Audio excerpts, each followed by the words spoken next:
Gusto ko lang i-share sa video na 'to yung mga past work experience ko and then current. Bakit ko 'to ise-share sa inyo? Kasi may matututunan kayo dito sa video na 'to. So, keep on watching. First na job ko dito sa Amerika is housekeeping sa isang hotel.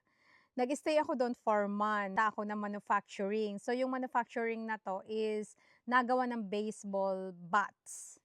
May baseball bat. May ano pa talaga, eh, 'no, may mustra pa. So, do'n naman sa manufacturing na 'yon ng baseball bats, nag-stay ako do'n probably 8 months. Kasi seasonal lang siya. Lay-off na kami kasi nga yung ikinip nila is yung mga matatagal na dun. And after ko nga ma-lay-off dun sa company na gumagawa ng baseball bats, yun nga nahanap ko 'to, isang company na sa clean room.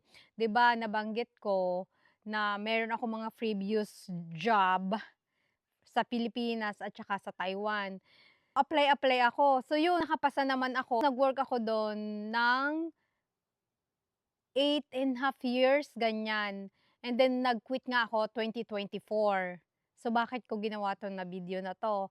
Kasi gusto kong sabihin sa inyo na minsan 'di ba parang feeling natin very comfortable na tayo sa work natin, na parang takot tayo na humanap ng ibang work. Wala tayong makikitang mas maganda na work. But actually, that's not the case for me.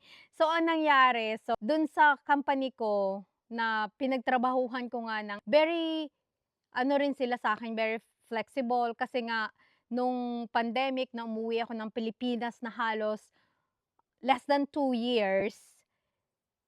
And then, nung bumalik ako, pinabalik talaga ako ng boss ko doon. Kasi nga, yun, gustong-gusto ako ng boss ko. Gustong-gusto kapal, eh, no?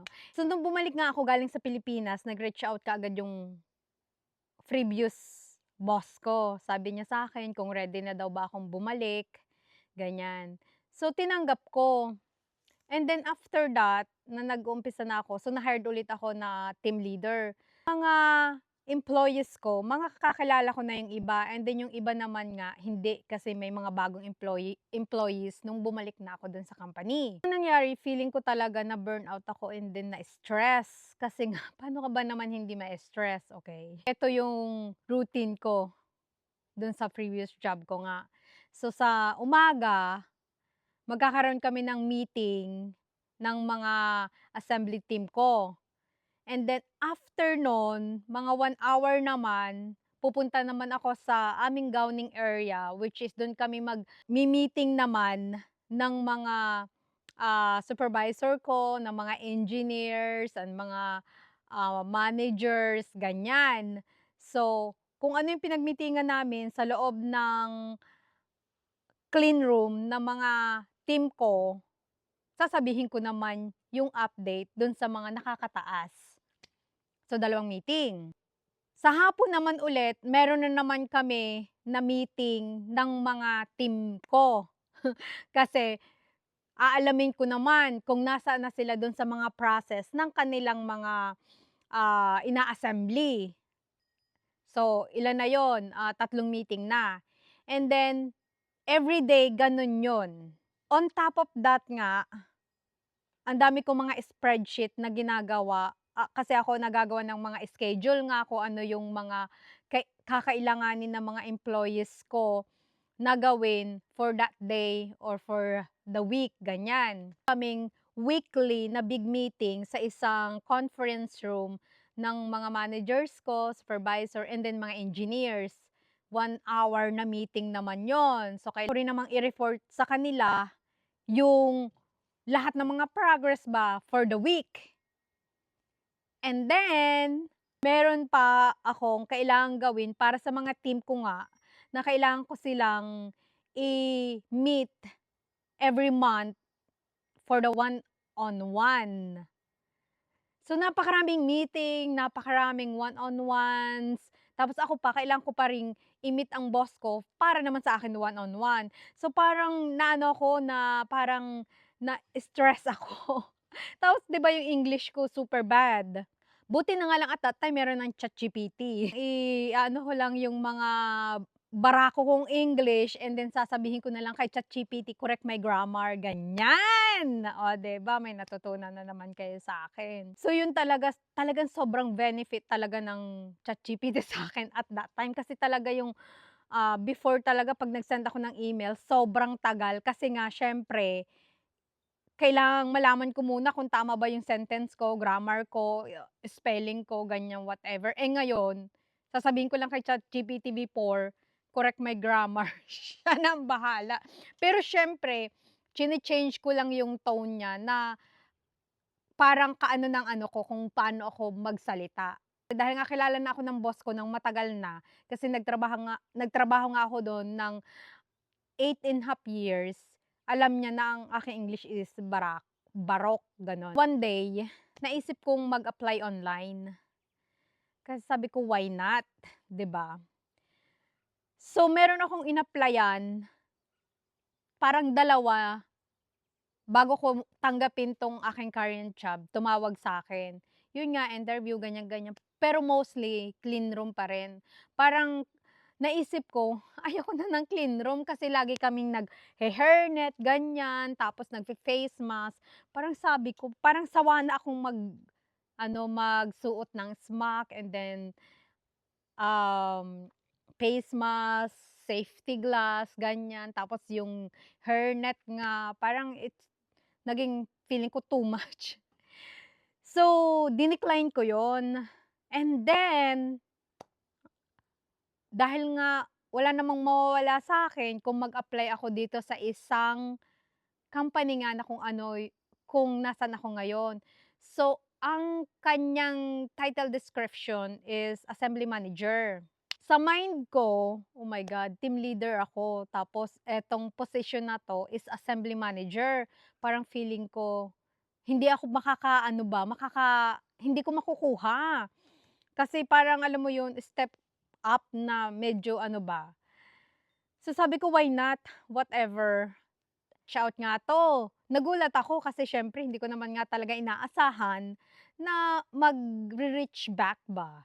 In-interview niya ako, inilibot niya ako sa buong shop. Inoperan niya ako, medyo konti lang yung taas niya dun sa dati kong sahod ba sa dati kong trabaho. So, hindi ko tinanggap yung unang offer niya sa'kin kung magkanong sahod.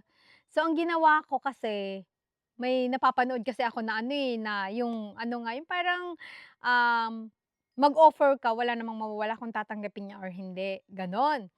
So, ang ginawa ko, nag-offer ako ng malaki dun sa kanyang offer. Kasi sabi ko, kaya ako nag-start dun sa medyo malaki, puwede kaming mag-meet in the middle. And guess what, guys?